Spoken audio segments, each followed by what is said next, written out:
I take it, ladies and gentlemen, that it is now time to begin, right? Yes. Yes. There's a gentleman there that's not a Jermaine. We're all set.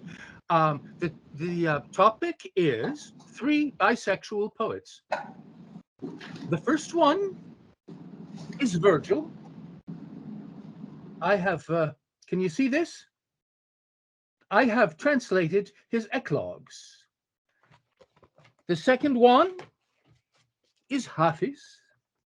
I have translated poems from his Divan, which means collection. A divan nowadays is something you sit on, but it used to be the assembly of people that sat on the divan. And lastly, this is a rather audaciously entitled book. I call it Shakespeare. And this is where I interview him. And for every poem he writes, I write one. So the book is not 154, but 308 poems. Now, all 3 of these books are interview books. I don't know of anybody else that does this kind of thing, but I am a space and time traveler, and I do like to interview the people that I study. Now, Virgil, although a text in school for schoolboys for centuries, seems to have been treated in a rather spotty fashion. Some of his poems are well known. And others are for some reason skipped over.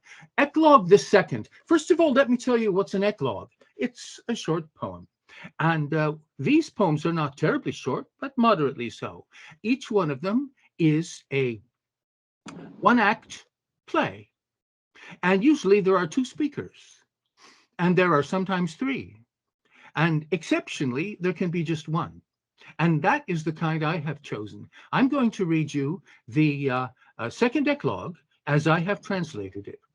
Now, English translations generally don't do justice to Virgil. You know, he writes in an extraordinarily beautiful but ambitious kind of line. Every single line he writes goes like this: 1 and a 2 and a 3 and a 4 and a 5 and a 6 and. Now, what is that? That's a 17-syllable line. 1, 2, 3, 4, 5, 6, 7, 8, 9, 10, 11, 12, 13, 14, 16, 17. Got it? 17 lines. But in English, they usually turn it into iambic pentameter. And nowadays, they're turning into various hybrids of free verse that sort of wanders in and out of pentameter. I don't like any of that because none of it sounds like Virgil. But I go back to the original. And how do I do that? I wanted to read something that sounded as Virgil would actually have spoken it, and my Latin isn't really good enough to get all of that from his words. So I went to Christian Nathaniel Osiander, who in 1853, being the perfect poet and scrupulous translator he was, translated everything in a 17-syllable line. And I translate from him because I can speak German. So, shall we begin then? Second Eclogue. Corydon is the speaker, and he is in love with Alexis. And Alexis is a man, as the name has been male for hundreds of years. It's only lately that girls have started getting this name, and it was explained to me that there was a lady celebrity on TV named Alexis, and she helped to make it popular for girls. Anyway, that's the situation.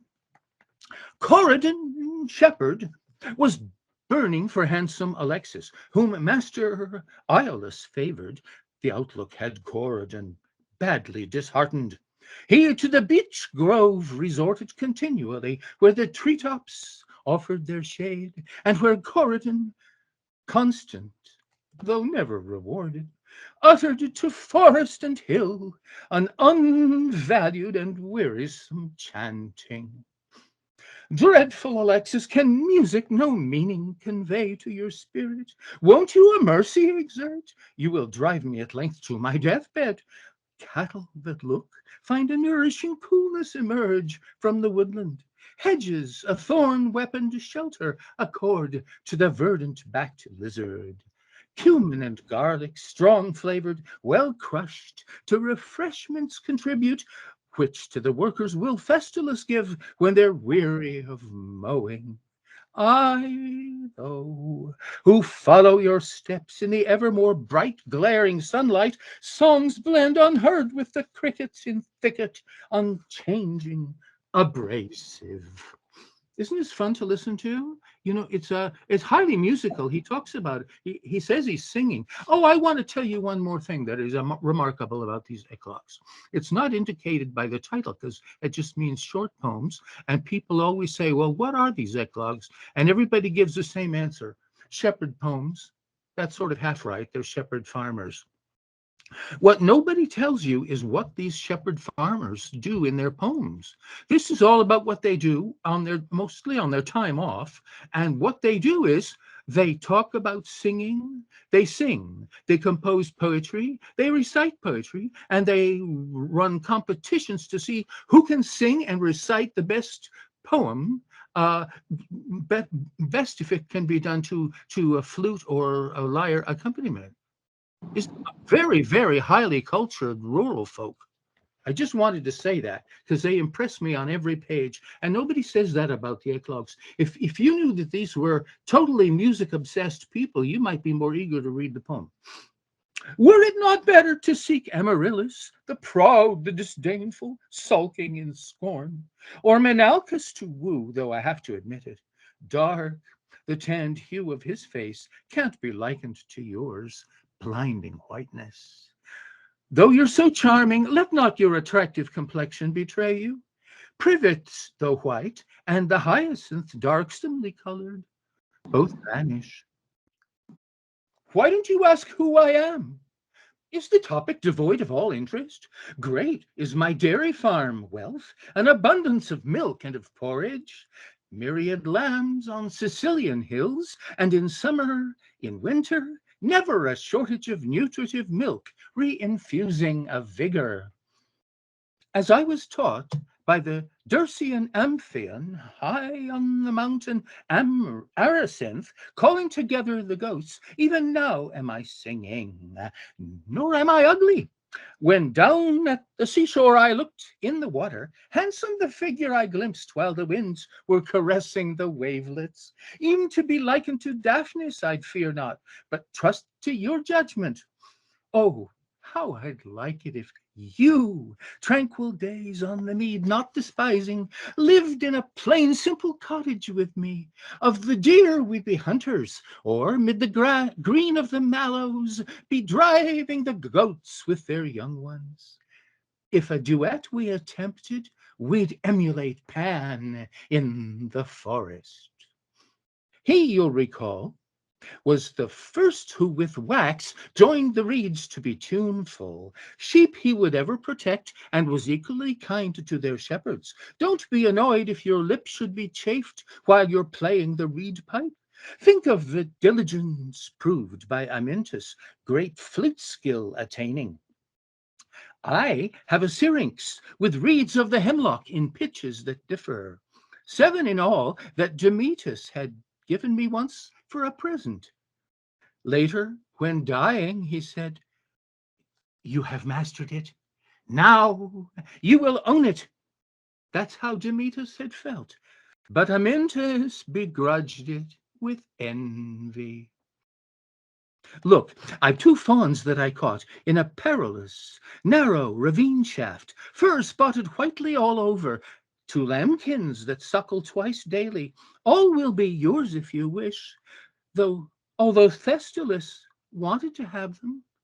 Well, she may get them at last, if you steadily spurn my affections.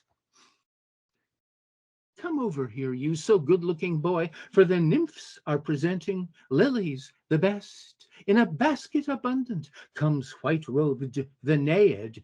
Tops of the poppy she plucked, with the violets pale right beside them. Blooms of the dill with their dulcet aroma are daffodil comrades. Fennel, beloved of bees ever fragrant, and other sweet herbage, Iris and cassia, too, golden flowered, the girl is in wreathing. Dusky toned quinces with downy soft plum, I myself want to gather. Also the chestnuts, the dear amaryllis, adorable maiden, loved, and the plums, smooth as wax. We must honor the fruits, let us love them. Laurel, you too I've picked out, and you, myrtle, so friendly together. Made for each other, you raise a most lovable, drunk-making fragrance. Corydon, awkward, you boor! You will never with gifts tempt Alexis. Even if presents availed, you would have to compete with Iolaus. I woe is me, and alas, I'm defeated. I better admit it. Blooms to the south wind I gave, to the wild boars my shimmering water. Whom are you running from, fool? In the grove have the gods made their dwelling. Paris, Dardanian too. Then let Pallas, the builder of cities, live in a tower she made. May the grove be my choice and my freedom. She-lion harries the wolf, and the latter is after the she-goat. Filled with new vigor, the goat would devour the rich flowering broom plant. Corydon follows Alexis. All creatures are fervid and harried. Look at the hard-driven oxen, the wearisome plough bearing homeward. See how the sun, when descending, the length of a shadow will double. Me, love alone, set aglow, hotly kindled. Who now may control it? Corydon! Corydon! Ah, you've been grabbed by a violent madness. Only half pruned on the elm are the vines in their arduous climbing. Why not start weaving a basket of pliable wands of the willow? Twigs of a hardier wood you can add for a practical crafting. What's a rejection? Remember, there's many another Alexis. Reply to Second Eclogue, a comparison. I told you it's an interview, so now it's time for me to speak for a minute. And I begin with a quote from another book about nature. It's by Lucretius. It's called On the Nature of Things, or some people translate it The Way Things Are. It's a very remarkable and striking paragraph. Even in the hour of possession, the passion of the lovers fluctuates and wanders in uncertainty. They cannot decide what to enjoy first with their eyes and hands. They tightly squeeze the object of their desire and cause bodily pain, often driving their teeth into one another's lips and crushing mouth against mouth. Well, there's a description of love in the natural world. I had to think about that for a minute. The first part of my reply is called Virgil and Shakespeare. Virgil had made it quite clear how the swelling of empire had threatened even the right of a shepherd to stay in his bountiful homeland. Passion, however, no rival can have as the major unsettler. Wild is the metaphor used to illuminate nature's great food chain. She-lion harries the wolf, and the latter is after the she-goat. Filled with new vigor, the goat would devour the rich flowering broom plant. Corydon follows Alexis. All creatures are driven and harried. Up flashed the visions of what had been noted by stormy Lucretius. Venus and Mars, who are passion and war, are the parents of Cupid. Virgil, you're also prophetic of Britain's great bard, William Shakespeare. Brave swan of Mantua, kin to the swan of our Stratford-on-Avon. Him had I interviewed earlier. Here, as to you I am turning, let me observe that you both have depicted what never will alter. Multiple gardens and battle fronts, prodigal natures provided. Crucial as part of the humanist training Erasmus had patterned during the youth time of William, the famous Virgilian Eclogues, being composed by the poet most highly esteemed of the Romans, widely were studied and relished when read in the splendor of Latin. Let us review what we've learned about Corydon's love for Alexis, then we'll allude to events that occur in the sonnets of Shakespeare. Virgil. Thestilis, Naiad, or nymph, in a bounteous gift-bearing maiden, we are obliged, I would guess, to suppose we are viewing a servant, maybe a stewardess, helping the master to offer the tributes, richly portrayed with descriptions of pleasure enticing the hearer. Flowers and fruits and the herbs and the condiments tempting the palate, offerings Corydon hopes that, along with the fawns and the lambkins, favor will bring from Alexis, to whom he feels ardent or flaming. Corydon, deeming himself the near equal of ravishing Daphnis, hopes that he won't be reduced to the wooing of sun-tanned Menalcas, judgment criteria widely employed at this time by the ancients, nor that he'd have to go courting the lovely but proud Amaryllis. That would be rather too humbling. She tends to be sulky or scornful. You notice how it's a bisexual poem? He could go either way. And then part 3, and the last one, is Shakespeare. William, 154 sonnets, began with a warning. Seeing the boyfriend as beautiful rose and the world's fresh adornment, 39 poems of chiding he writes. If you don't pay it forward, bearing a son, maybe 10 of them, boys to inherit your beauty, you'll Mother Nature offend and will perish, fine youth time unrescued. We'll see that, I guess I can't show you that here, but Shakespeare makes that point 39 times. He badgers his boyfriend about that. I have a friend who's about my age and doesn't have any children. He found it really astonishing. He said, why does he give me all this? Enters a woman, Song 40. There's no woman in this sonnet sequence until sonnet number 40. Both Will and his boyfriend adore her.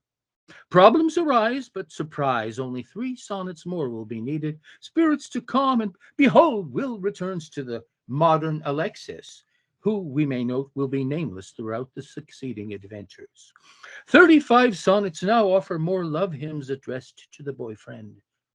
4 lyrics afterwards seem to refer to a poet contender who is attracted, like William, alas, to the very same boyfriend. Troublesome, right?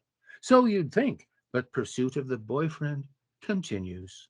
When might a woman appear? We must wait till Song 127. Thence to the end of the series we hear of that troubling beloved. So you see, there's never been a more bisexual collection. And in general, the boy gets more attention than the girl. Shall we all take a deep breath and then do our second poet?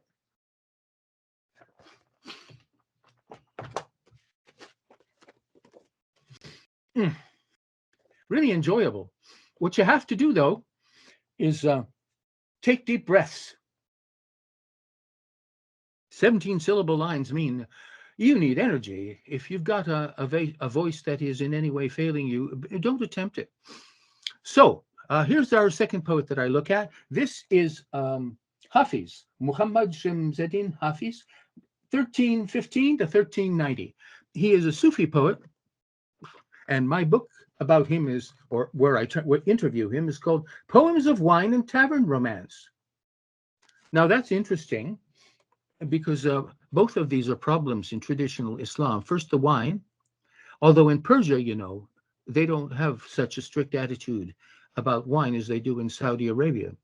For one thing, wine doesn't grow well in desert like Saudi Arabia, and Iran is a perfect country for vineyards.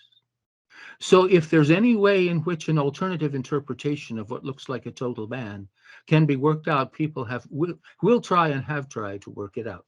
So in other words, there are pubs throughout Persia in the Middle Ages, and there are pub poets, very religious as they consider themselves. And in fact, most of them are mystical too, adherents of the Sufi group. You may have heard of Sufis.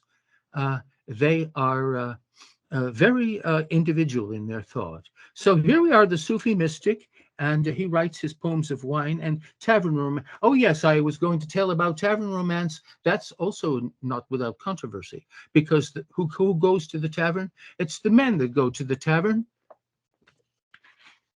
And right away, we focus on this with what is surely the most famous two-part verse ever written by Hafiz. I, if the youth from Shiraz took my heart in his hand, for his beauty mark would bestow Samarkand and Bokhara.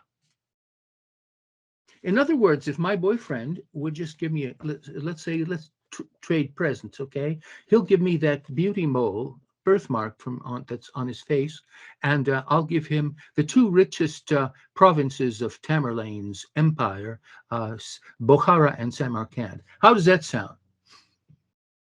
Tamerlane heard this poem and he said, "It doesn't sound good to me." And that's one of the more famous controversies in the history of medieval Persian poetry.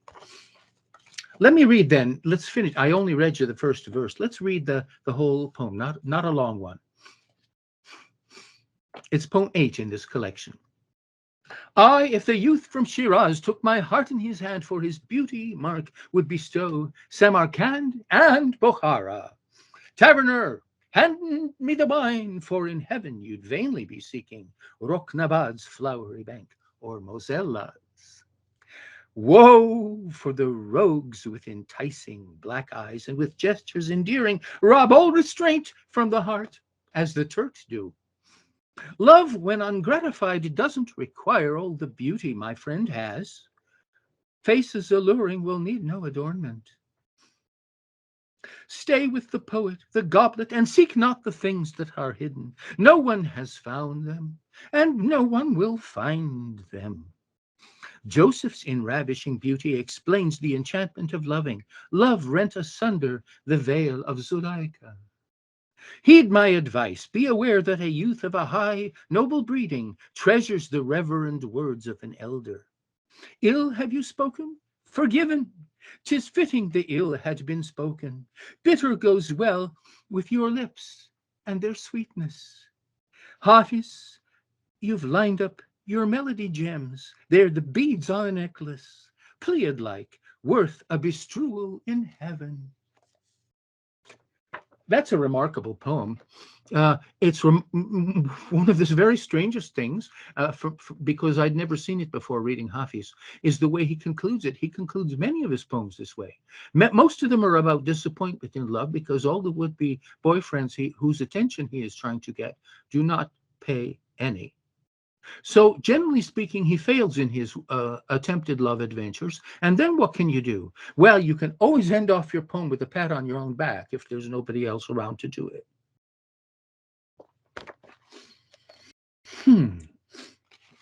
So now I'll continue. This is my reply. It's a contextual commentary.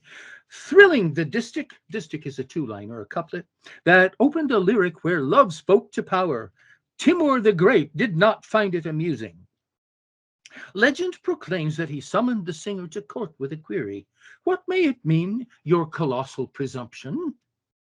Dare you belittle the splendor of realms your omnipotent ruler conquered in lightning-like triumph of battle?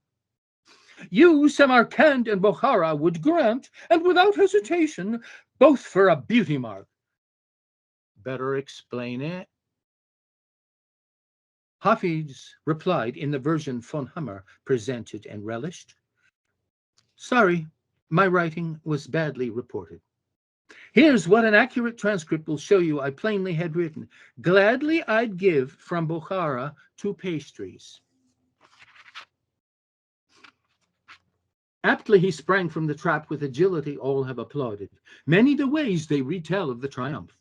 Don't be surprised that temerity's loved, for a fool to Tsar Ivan, as to King Lear, in a madness poetic, spoke with a boldness incomparable to a monarch besotted, touched by the god they were gifted, permitted. Isn't that a nice little story? Tell the emperor exactly what you think of his empire. Goethe liked that because one of the reasons Goethe is Germany's most famous poet. He wrote Faust. What a lot of people don't realize is that he also wrote a book copying Hafiz called West East Divan, West East Collection, where he masquerades as a, guess what, medieval Persian pub poet. And he writes love songs. And his real life lady love answered them in the book. It's really fascinating. It happens that the lady friend was married, and he decided he'd not try to mess up the marriage. So they decided together that they would have a perfectly ideal and non-physical relationship by way of a love poem book. So Goethe wrote that up, but one reason he loved Hafiz so much, he said, he called Hafiz his twin brother. Here's Goethe, raised in Lutheran Germany, and he calls this Islamic poet not just his brother, but his twin brother. I think it's because Hafiz gave him relief by writing about love and wine and defiance of the empire of Tamerlane. It gave him Goethe a feeling that he could get away too from current politics and stop thinking about the Napoleonic Wars, which were driving everybody insane.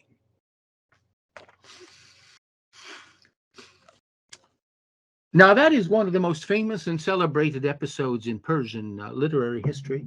And Joseph von Hammer, the translator, wrote it up in such a way and with such feeling and love for Hafiz as the defier of empire, speaking truth to power, that he inspired Goethe's West East Divan with its songs that were set by Schubert and Schumann and any other composer you may wish to name. So I think what happened is that Hammer's essay on Hafiz's defiance of Tamerlane is what empowered Goethe to start on that book. And I wrote a poem in praise of Hammer for writing that.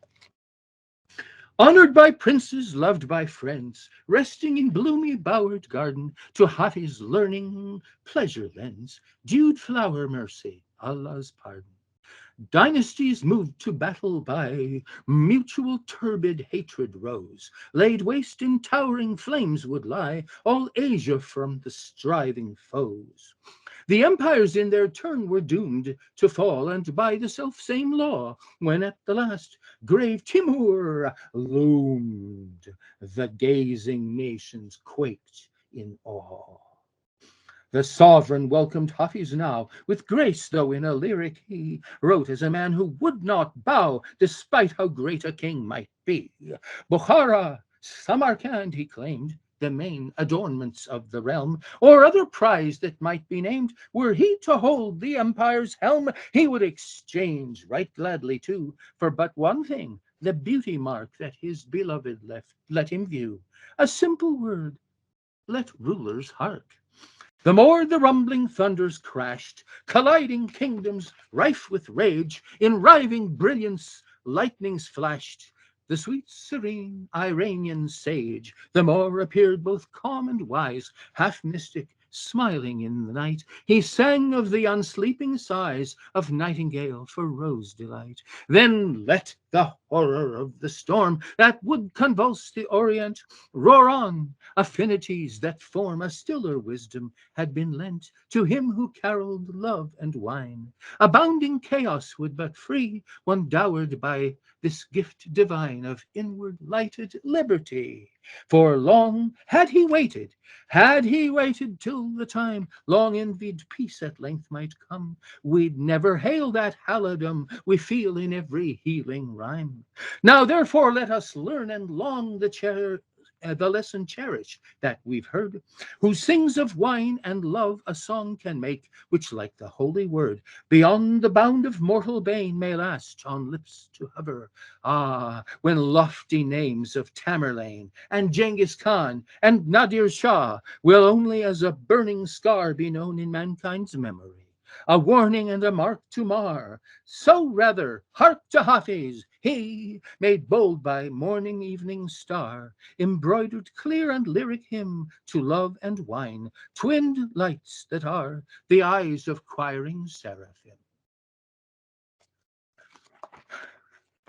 Well, you can really see, can't you, what fun these interviews can be.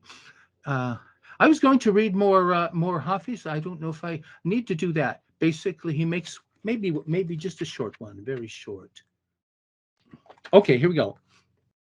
My eyes like tents are ready to welcome and to shelter you. Descend, come in, be gracious, and let my dwelling be your home. That beauty mark and beard down have robbed the hearts of even the wise in wonder-working manner. They serve instead of net and bait. In rose-endowed enjoyment, delight yourself, O nightingale, for with a lover's morning, alone you'll find the meadow wide. Let be to lips entrusted the healing of my wounding heart. The rubies with their virtues are kept within your treasury. I'll never have the standing to let me be quite near to you, and yet you see my spirit come nearer as your threshold dust. I do not spend on any beloved thing my gold of soul, your seal and signet only, impressed that I may cherish them. My kind chivalric rider, the rarest art have you acquired to mount the horse of heaven and tame it willing with your whip.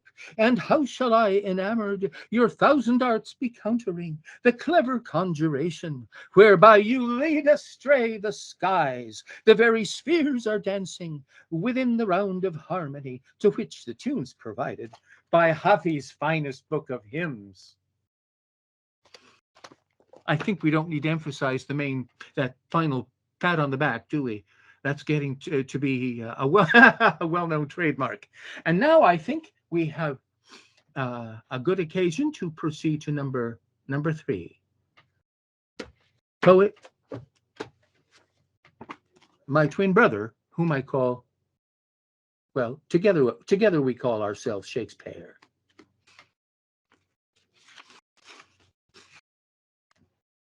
First of all, I'd like to give you just a little prose paragraph from a critic that I was reading.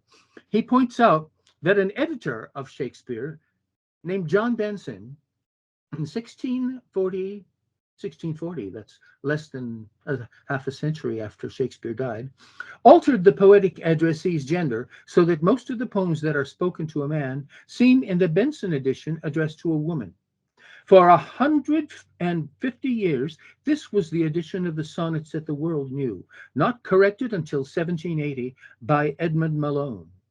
I enjoy being able to help dispel the clouds of misperception. It has been observed that the truth shall make you free. Interesting, isn't it? So back in 1640 already, the lid was clamped down by the censors. I'll do Sonnet 1 simply because it introduces so nicely the major themes of the book. From fairest creatures we desire increase, that thereby beauty's rose might never die. But as the riper should by time decease, his tender air might bear his memory.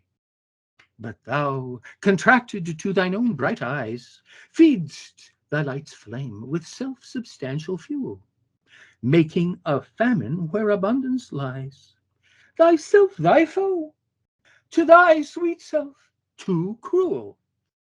Thou that art now the world's fresh ornament, and only herald to the gaudy spring, within thine own bud bearest thy content, and tender churl makest waste in niggarding, being a miser. Pity the world, or else this glutton be, to eat the world's due by the grave and thee. In other words, it's gee, thou art the world's fresh ornament and only herald to the gaudy spring. That's an interesting way to talk to your boyfriend. And he also calls him beauty's rose, traditionally a feminine flower. I reply to this. I say, the beauty rose, a man, remarkable. Another man is telling him that he had best beget, lest love might die with full assent unrealized. A penury, though cloaked in seeming riches. If self-prized, you nothing sowed, lived unproductively, regardless of the offspring dreamed, despised as barren death's own narrow home you'd be.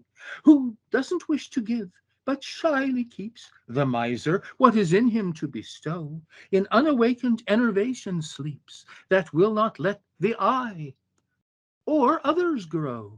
For love must lend, remain neglectful of the giving wisdom, and you'll never love. So, the The point is made. It's best to have kids. Later on, he'll say 10 is the best number because it's a lot. If you want to what is it called? Pay forward the beauty you've been given. Unthrifty loveliness, why dost thou spend upon thyself thy beauty's legacy? Nature's bequest gives nothing, but doth lend, and being frank, she lends to those are free. Then, beauteous niggard, why dost thou abuse the bounteous largesse given thee to give? Profitless usurer, why dost thou use so great a sum of sums, yet canst not live? For having traffic with thyself alone, thou of thyself thy sweet self dost deceive. Then how, when nature calls thee to be gone, what acceptable audit canst thou leave? Thy unused beauty must be tuned with thee, which used lives the executor to be. See, every time you have a child, there's another you. That's a whole lot of immortality. And if you have no children, that's a whole lot of death. My reply says, executor and executioner, bequest or death, one cannot help but choose. You've heard that rule before, but we prefer to rail relentless, let you not refuse. Your venture capital will get no wage if not invested. Capital offense. You notice how Shakespeare-like I am? I make puns wholesale. I learned how to do that from the master. So mortgage assets that by mortal gauge earned profit early may reward good sense. A self-regarding passion merely means the bills that bear your image cannot pay. Who proudly in the dreaming mirror preens will find his mintage melted quite away. Do you get the meaning there? I am commenting on the line in Shakespeare's poem, for having traffic with thyself alone, thou of thyself, thy sweet self dost deceive. He's been trafficking with himself, and I take that to mean masturbating. And that's why I say, if you look in the mirror after that, you'll find your mintage, what could have been a coin that you could spend. That is to say, a worthwhile and a life-giving and a profitable thing. A child is going to be just melted quite away. And then I conclude with a Shakespeare-type pun: be shamed who thus can liquidate accounts. As income dwindles, debt unpaid yet mounts. Well, we go on like that for 39 poems. I asked myself, by the way, in one poem, but let's see, it's the reply to Sonnet 9. I ask, mere singleness a crime? I can't grasp why, unless the love of woman would allow the poet's comrade to identify with him more fully than he can right now. Reflected in the graceful lady eyes, the lover loves, the friend identifies. You see what I'm saying? I'm saying that if the Shakespeare narrator imagines his boyfriend as having sex with a woman, he can identify with a boyfriend and have sex with that woman, and, so to speak, be a co-begetter of the child.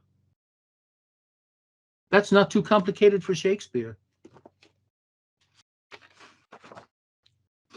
And now I'd like to do the centerpiece, and we've timed it about right. The centerpiece is the Sonnet 20.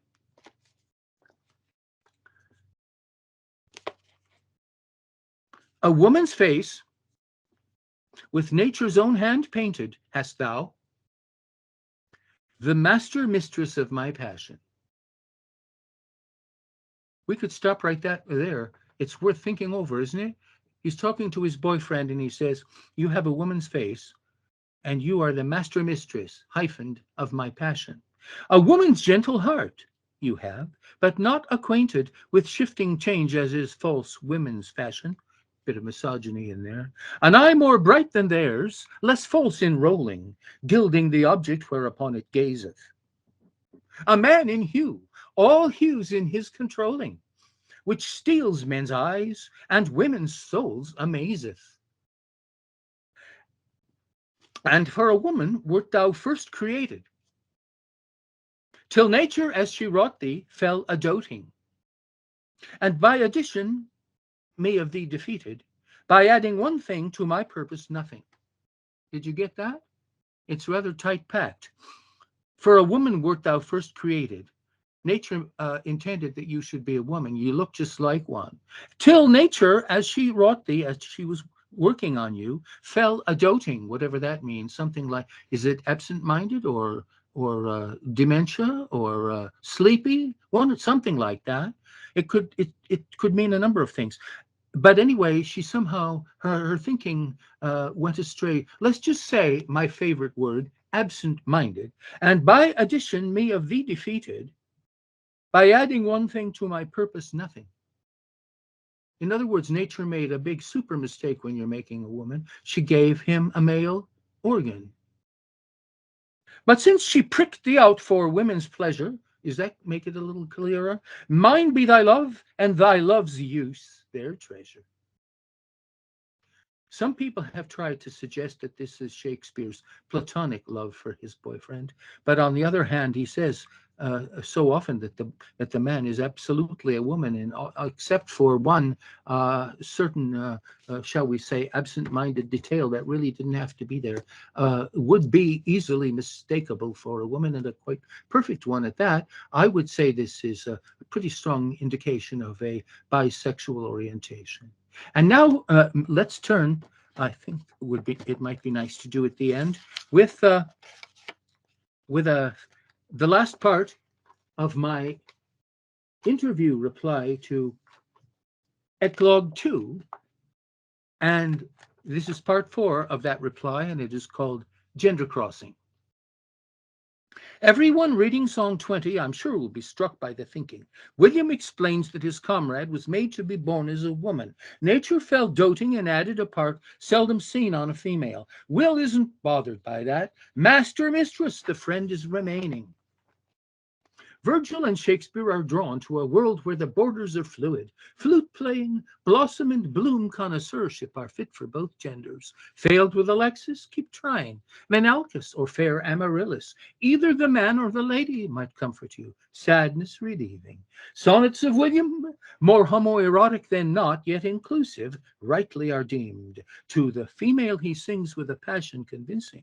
Praise the bisexual bard, for the heart moved the stars in their courses. Often I'm thinking androgynous modes of inclusion might favor every imaginer writing for humankind, fluidly gendered. Goethe in tones of Prometheus wrote, and of Ganymede also. Internet fiery, Promethean I, yet a Danae likewise. Deep receptivity heaven requires to enable creation. Thank you so much for coming.